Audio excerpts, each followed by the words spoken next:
بہت اچھا مشترکہ نظام زندگی بہت اچھا تھا جب ایک دوسرے کے حقوق کا پتہ تھا. اب حقوق کا نہیں پتہ، لہٰذا ادھر سے آگ ادھر سے آگ ادھر سے آگ ادھر سے آگ. میں سر درد کا مریض ہوں، تھوڑی تھکاوٹ شروع ہو جاتا، فاقہ شروع ہو جاتا، تو میں روزے رکھنے کے لیے مری چلا جاتا ہوں کہ بھئی چلو کوئی ٹھنڈک، روزے کا لمبا ہونا اور ٹھنڈک شاید اس کو کچھ وہ بیلنس کر دیتا ہے. تو میں کچھ 3-4 روزے پھر بھی چھوٹ جاتے ہیں لیکن اکثر پورے ہو جاتے ہیں. تو بھوربن میں وہاں ایک جگہ میں ٹھہرتا ہوں، تو عصر کے بعد میں تھوڑا بیان کرتا ہوں معاشرت پر. تو پہلی دفعہ جب میں وہاں ٹھہرا تو 8ویں دن امام مسجد کی بیوی آئی ہمارے پاس، میری بیگم کے پاس، کہ جی بیگم صاحب میں نے آپ کا اور مولانا کا شکریہ ادا کرنا ہے کہ آج میری زندگی کا پہلا ہفتہ ہے میرے خامند نے مجھے مارا نہیں. پہلا ہفتہ امام مسجد، امام مصلی پہ کھڑے ہونے والے، کہا پہلا زندگی کا ہفتہ ہے میرے خامند نے مجھے مارا نہیں، ورنہ میری ہر دوسرے دن پٹائی ہوتی تھی. اور 10ویں دن امام صاحب خود آ گئے، کہا مولانا صاحب ہمیں پتہ ہی نہیں تھا زندگی کیسے گزار، ہمارے جو ماحول میں تھا ہم وہی کر رہے تھے. کہ میرے بہنوئی نے میری بہن کی ایک دفعہ ٹانگ توڑی، ایک دفعہ بازو توڑا، اور عالم دین ہے، عالم دین ہے. ہمیں کسی نے یہ بتایا نہیں تھا، ہم نے زندگی میں پہلی دفعہ یہ باتیں آپ کے منہ سے سنی کہ زندگی کیسے گزار. تو فرحان کی زندگی فتوے سے نہیں چلے گی کہ میں مفتی نعیم کا بیٹا ہوں، یہ تو حسن اخلاق سے چلے گی، میٹھے بول سے چلے گی. میرے نبی حضرت عائشہ کو لقمے بنا کے کھلاتے تھے، کوئی اظہار عشق تھا، اللہ کی قسم اظہار تعلیم تھا، تعلیم تھی. سکھایا کہ زندگی گزارنی کیسے. ان کو آٹا گوندھ کے دیتے تھے، چونکہ ابھی شروع میں ان کو آٹا گوندنا نہیں آتا تھا تو آٹا گوندھ کے دیتے تھے. اور عرب بڑی بڑی بوٹیاں پکاتے تھے، تو حضرت عائشہ بوٹی اٹھا کے ایسے نوچتیں اور پھر رکھ دیتیں. تو اللہ کے نبی بوٹی اٹھا کر جہاں سے حضرت عائشہ نے نوچا ہوتا تھا وہاں سے نوچ نوچ کے دکھا کے کھاتے تھے. میرے رب کی قسم اظہار یہ ہمیں تعلیم دی ہے کہ زندگی کیسے گزاریں. پھر بڑے بڑے پیالے ہوتے تھے پانی پینے کے، چھوٹے گلاس نہیں، چھوٹا گلاس تو بخل کی نشانی، اب تو اور چھوٹے ہو گئے کہ کپ کو گلاس بنا دیا. میرے بچپن میں مجھے یاد ہے اتنا بڑا گلاس ہوتا تھا، اور ڈیرے میں جتنے مہمان ہوتے تھے، کچی سڑکیں ہوتی تھی، مہمان کوئی ہمارے رشتہ دار یا دوست نہیں، راہگیر مسافر ہوتے تھے، ہر مہمان کو دودھ پلایا جاتا تھا رات کو. چونکہ جانور زیادہ ہوتے تھے تو ہمارا اکرام زیادہ سے زیادہ یہی ہوتا تھا، تو ہم سارے مہمانوں کو دودھ پلاتے تھے. تو ایک مہمان آیا ہمارے دادے کا زمانے کا، چاچا لال. اب گلاس چھوٹے ہو چکے ہیں، تو وہ جب نوکر نے دودھ پیش کرنے کے لیے نا آگے بڑھا تو اس نے گلاس دے کر کہنے لگا پتر میں نہیں پیندا. سمجھ رہے ہو پنجابی سمجھ رہے ہو نا؟ پتر میں نہیں پیندا. اس نے کہا چاچا کیوں نہیں پینا ہے؟ کہ دو تو ود پیواں تے بے غیرت بنا تے دو نال میرا گزارا کوئی نہیں، لے جا.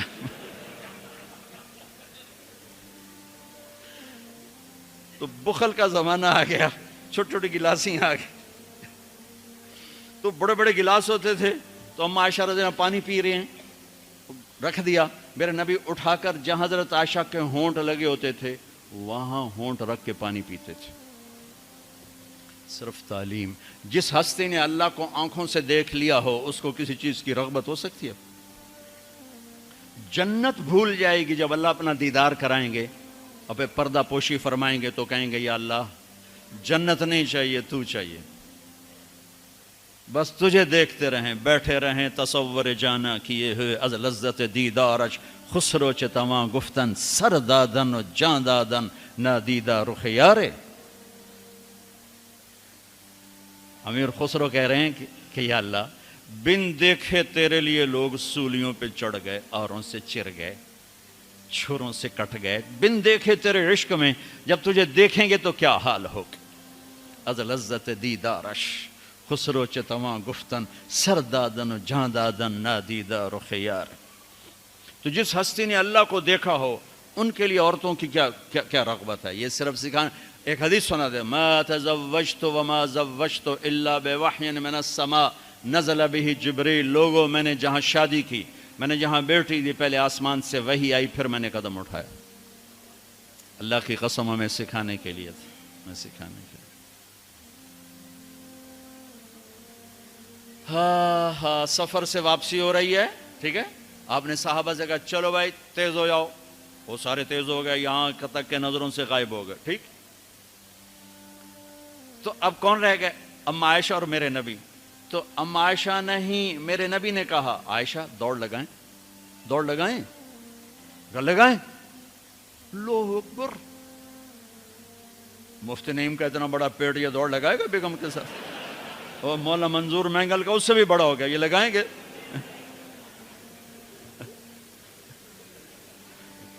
تو عائشہ دوڑ لگائیں، کہا جی لگائیں۔ تو حضرت عائشہ فرماتی میں آگے نکل گئی لیکن نبی پیچھے رہے۔ پھر کچھ عرصہ گزر گیا، کئی سال گزر گئے، پھر ایک سفر سے واپسی ہو رہی، آپ نے کہا ہاں بھائی آگے جاؤ، وہ سارے آگے جا گئے، اجل ہو گئے۔ آپ نے کہا عائشہ دوڑ لگائیں، کہا جی لگائیں۔ تو کہا ان دنوں میں موٹی ہو گئی، تبدنت کا لفظ مجھے یاد ہے، کہ میں موٹی ہو گئی تھی۔ تو جب دوڑ لگائی تو اللہ کے نبی آگے نکل گئے، تو آپ نے کہا عائشہ ہذہ بتلک، اب تو میں برابر ہو گئی۔ اللہ کی قسم زندگی سمجھانے کے لیے تھا۔ جہاد کا سفر سارا صحابہ کا قافلہ ہے، جنگ کا زمانہ ہے، دشمن چاروں طرف ہے، اور ہم اما عائشہ رضی اللہ عنہ اونٹ پہ بیٹھیں اور ہاتھ لگایا تو ہار غائب۔ فرمائے میرا تو ہار کوئی نہیں، میں تو نہیں جاؤں گی، میرا ہار ڈھونڈو۔ تو میرے نبی نے نہیں فرمایا چل بیٹھ، اتنے لوگوں کو تو پریشان کرتی ہے، تجھے پتہ نہیں میں نے سبق پڑھانا تو میرے پیچھے پڑ گئی۔ طلبہ میرا انتظار کر رہے ہیں۔ آپ نے کہا بھائی عائشہ کا ہار ڈھونڈو، سب ڈھونڈنے میں لگ گئے۔ شام ہو گئی، سورج چھپ گیا اور ہار نہیں ملا، اور اس کے بعد تلاش بند ہو گئی، اندھیرے میں کہاں ملے گا؟ اب کیا ہوا؟ پانی رات کو عشاء میں ختم ہو گیا، فجر کی نماز کا وقت داخل ہونے والا ہو گیا، اور پانی کوئی نہیں، تیمم کی آیات نہیں اتریں۔ لوگوں نے ابو بکر کو تانے دینے شروع کہ تیری بیٹی کی وجہ سے اب نماز کا کیا بنے گا؟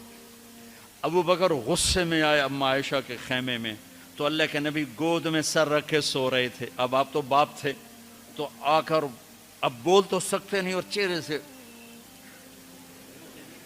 دوری تیری وجہ سے ہی ہو، اور یہاں پسلی میں ماری انگلی، زور سے انگلی ماری۔ تو کہتے میں ایسے سخت ہو گئی تاکہ میرا بدن حرکت نہ کرے کہ کہیں اللہ کے نبی اٹھ نہ جائیں۔ تو چہرے سے غصے کا اظہار کر کے، اور میرے والد مرحوم جو تھے نا، وہ گالیاں بہت نکالتے تھے، اور ان کی بخشش کر پنجاب کے ذمہ دار کیا تھے۔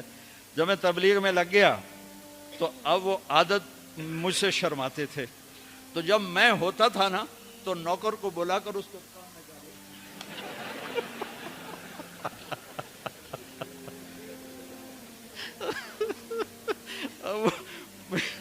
جوانی کی عادت بڑھاپے میں تو جا نہیں سکتی تھی، تو پھر وہ آہستہ آہستہ گالیاں نکال اپنا کوٹا پورا کر لیتے تھے۔ تو ابوبکر صدیق رضی اللہ عنہ میں کہ کہیں بھائی اللہ کے نبی اٹھنے کرتے رہو، انگلی مارتے رہے۔ تو اللہ نے آیات تیمم اتار دی، اس موقع پر تیمم کی آیات پہلی دفعہ 8000 سال میں یہ ہونے لگا ہے۔ بھلا مٹی سے آدمی صاف ہوتا ہے اور گندا ہو جاتا ہے؟ اللہ نے کہا نہیں نہیں، فتیمم، چلو تیمم کرو۔ اب سارے صحابہ میں خوشی کی لہر، اور سعد بن عبادہ کہنے لگے اے آل ابو بکر، یہ پہلی تو نعمت نہیں ہے جو تمہارے گھرانے کے طفیل ہمیں ملی ہے، اس سے پہلے بھی بڑی نعمتیں تمہارے گھر کی طفیل ہمیں ملی ہیں۔ اللہ نے تیمم کی آیت اتار دی۔ میرے نبی نے قافلے کو نہیں چلایا، یہاں تک کہ حضرت عائشہ نے کہا اچھا یا رسول اللہ اب چلیں، ہار کو چھوڑیں۔ پھر میرے نبی چلے، اور جب اونٹنی کو اٹھایا تو ہار اس کے نیچے پڑا ہوا تھا، وہ سارا باہر ڈھونڈتے رہے، ہار نیچے چلا گیا تھا گر کر۔ یہ میرے نبی کی زندگی ہے، یہ مینگل صاحب سے کہتا ہوں پڑھائیں، مفتی نعیم سے کہتا ہوں یہ زندگی پڑھائیں، کہ ان کی بیویاں ان کو دعائیں دیں، ان کے ماں باپ ان کو دعا دیں، ان کی اولاد ان کو دعا دے۔ وہ باپ نہیں ہے جس کو دیکھ کے بچے ڈر جائیں، وہ تھانے دار ہے، تھانے دار بیٹھا ہے۔ وہ استاد نہیں جس کو دیکھ کے شاگرد ڈر جائے، وہ تھانے دار ہے۔ وہ خامد نہیں ہے جس کو دیکھ کے بیوی سہم جائے وہ تھانے دار ہے، خامد وہ ہے جس کو دیکھ کے بیوی خوش ہو، باپ وہ ہے جس کو دیکھ کے اولاد خوش ہو، استاد وہ ہے جس کو دیکھ کے شاگرد خوش ہو۔